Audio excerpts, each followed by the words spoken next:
नमस्कार, स्वागत है आपका आरटी हलचल में और मैं हूं आपके साथ फाल्गुनी सोनी लेकर जिले के तरोताजा हालात। चलिए सबसे पहले नजर डालते हैं आज की हेडलाइंस पर। नेपानगर में कांग्रेस ने मारी बाजी, कार्यकर्ताओं ने मनाया जश्न। शहर की मुख्य सड़कों पर गड्ढे होने से लोग हो रहे परेशान। गरबा रास का हुआ आयोजन, भक्तिमय माहौल में झूमे भक्त। लॉटरी से पटाखा दुकानों का हुआ आवंटन।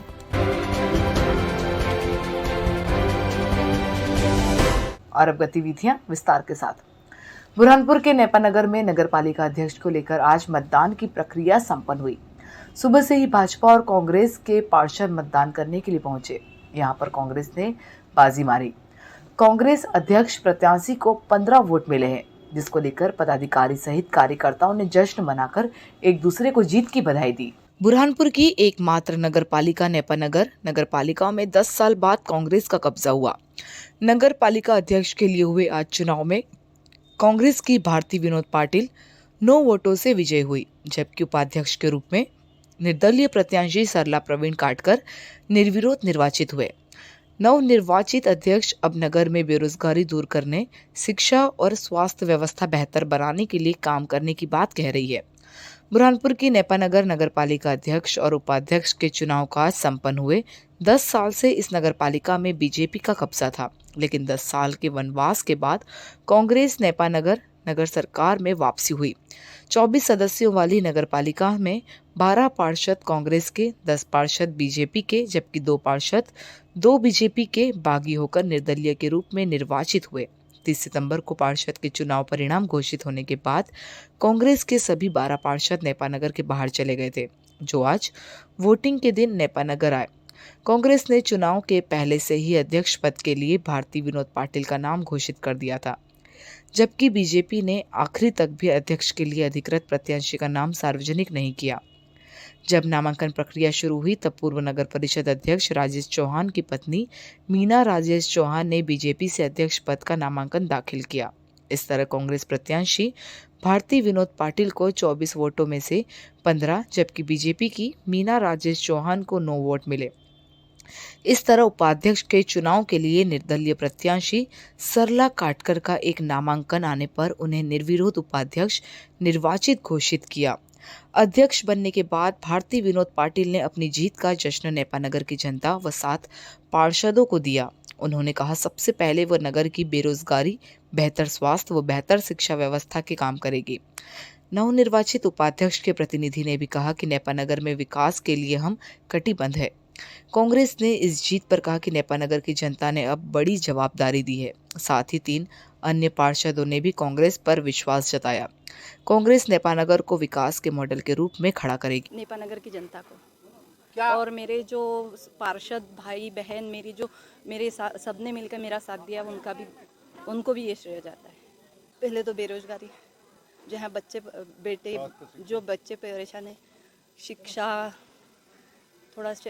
विभाग, स्वास्थ्य विभाग, ये सभी में ध्यान देंगे और स्वास्थ्य विभाग में खास। जिस प्रकार से भारत जोड़ो यात्रा का पूरे देश में जो समर्थन मिल रहा है और जो उत्साह था, उसी का परिणाम था कि नेपानगर में हम 12 पार्षद जीते और नेपा की जनता ने जो जनादेश भाजपा के खिलाफ में दिया था, तो पार्षद साथियों ने उसी जनादेश को मानते हुए हमारा अध्यक्ष बनाया है।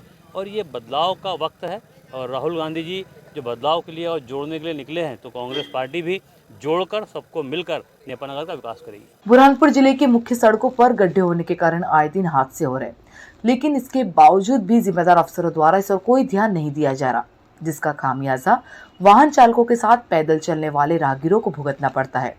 अब शहर के समाज सेवियों ने जिम्मेदार अफसरों से गड्ढों का भरने की मांग की है। बुरहानपुर शहर की मुख्य सड़कों पर गड्ढे होने के कारण आए दिन वाहन चालकों के साथ पैदल चलने वाले राहगीरों को परेशानियों का सामना करना पड़ता है, तो कई लोग गिरने से घायल हो रहे, लेकिन इसके बावजूद भी जिम्मेदार अफसरों द्वारा इस ओर कोई ध्यान नहीं दिया जा रहा।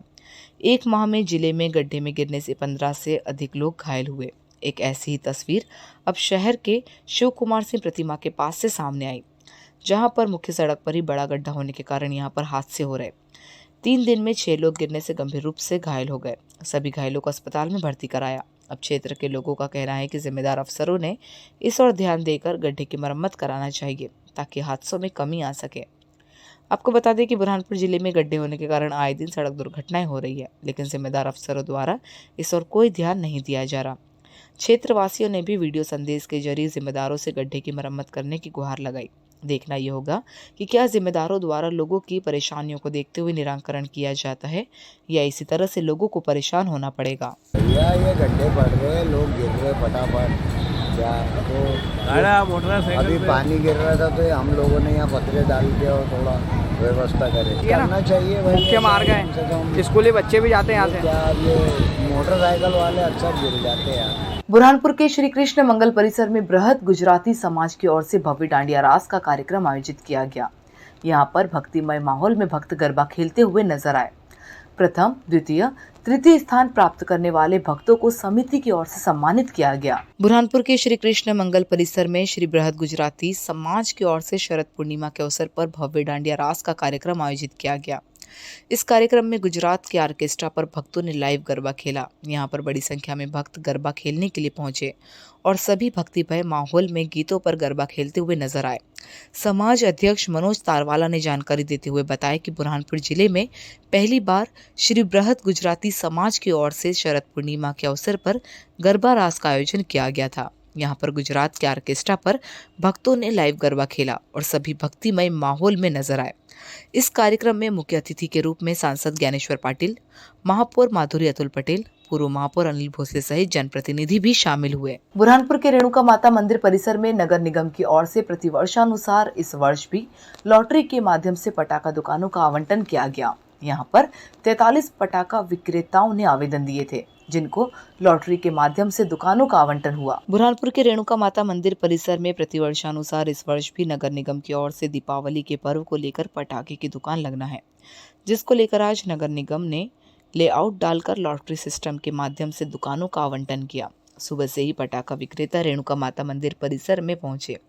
यहाँ पर पहुंचकर उन्होंने पटाखा दुकान के लिए आवेदन दिया कि 43 आवेदन आने के बाद मौजूद अफसरों ने लॉटरी के माध्यम से दुकानों का आवंटन किया।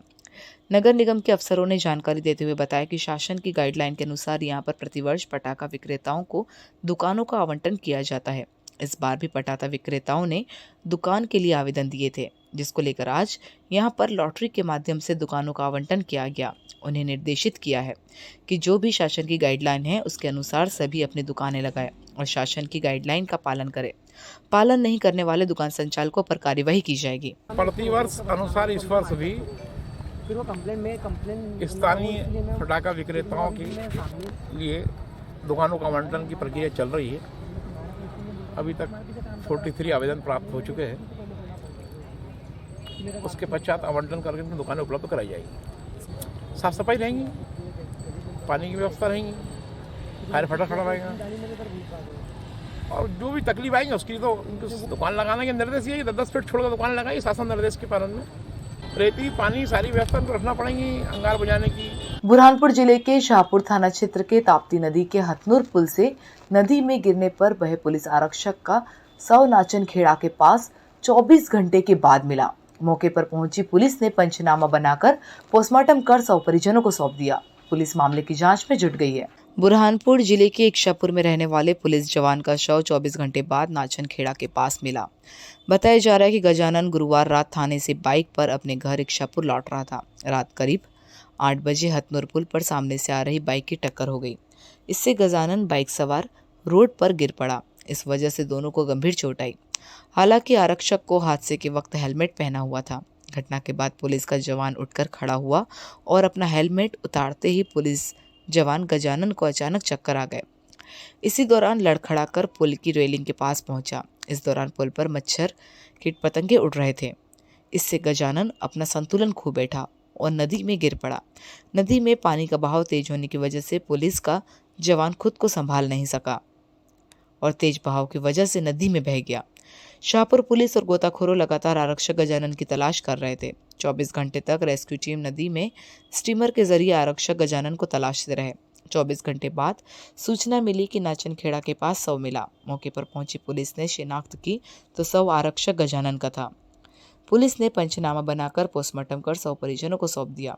पुलिस मामले की जांच में जुट गई है। बुरहानपुर जिले में नशा मुक्ति अभियान को लेकर जन जागरण के अभियान पुलिस द्वारा चलाए जा रहे हैं। इसी के चलते शाहपुर की शासकीय स्कूल में भी जन चेतना अभियान को लेकर थाना प्रभारी ने स्कूली विद्यार्थियों को नशा मुक्ति पर विस्तार से जानकारी देते हुए संकल्प दिलाया। बुरहानपुर जिले में पुलिस प्रशासन द्वारा नशा मुक्ति को लेकर अनेकों अभियान चलाए जा रहा है। इसी के चलते शाहपुर क्षेत्र की शासकीय स्कूलों में थाना प्रभारी गिरवर सिंह जलोदिया ने पहुंचकर नशे के दुष्परिणामों से विद्यार्थियों को अवगत कराया और विद्यार्थियों को नशा मुक्ति की शपथ दिलाई।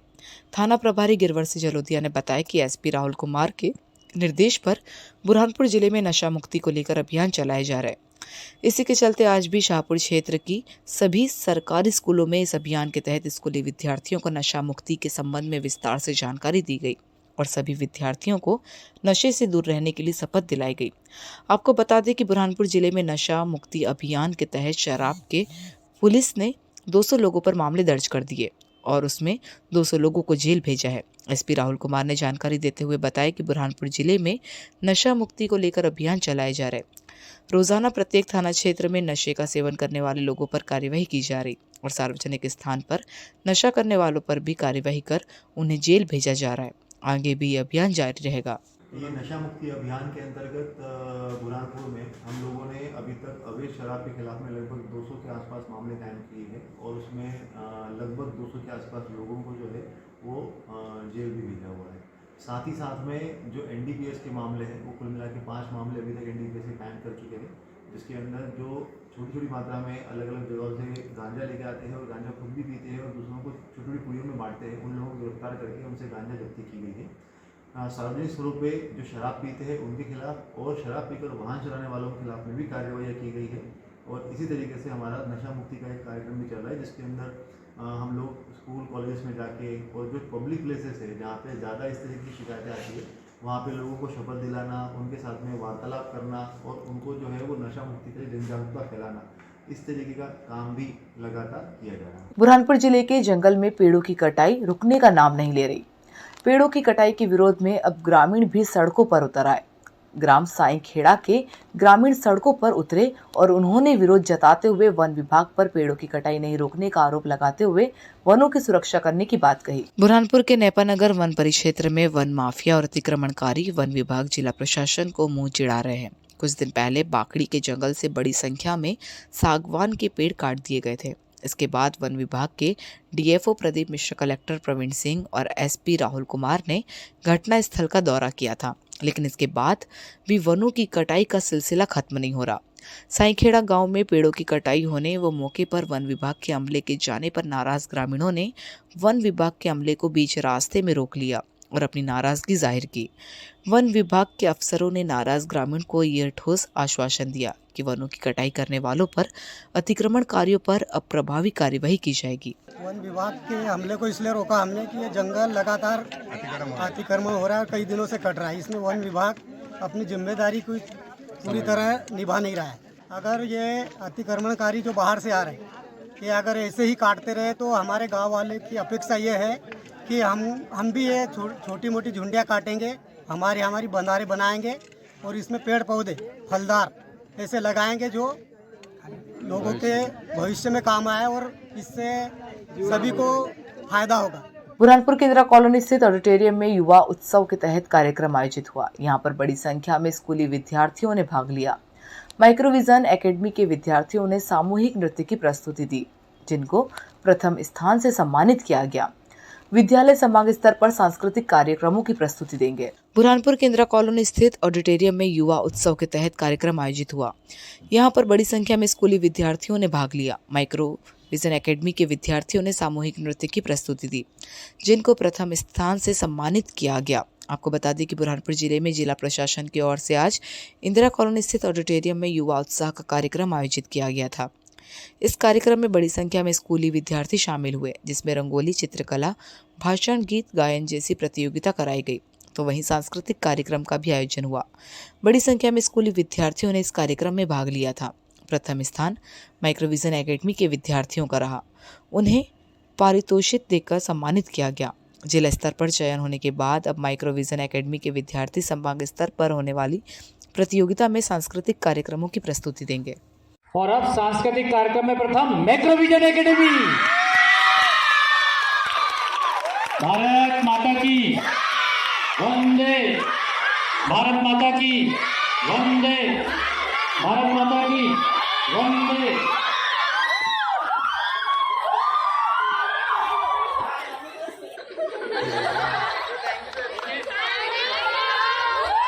और अब वक्त हो चुका है आपसे विदा लेने का। जाते जाते डालते नजर आज की हेडलाइंस पर। नेपानगर में कांग्रेस ने मारी बाजी, कार्यकर्ताओं ने मनाया जश्न। शहर की मुख्य सड़कों पर गड्ढे होने से लोग हो रहे परेशान। गरबा रास का हुआ आयोजन, भक्तिमय माहौल में झूमे भक्त। लॉटरी से पटाखा दुकानों का हुआ आवंटन।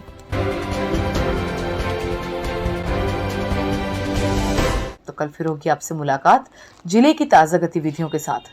तब तक के लिए आरटी हलचल की पूरी टीम और मुझे दीजिए इजाजत। नमस्कार।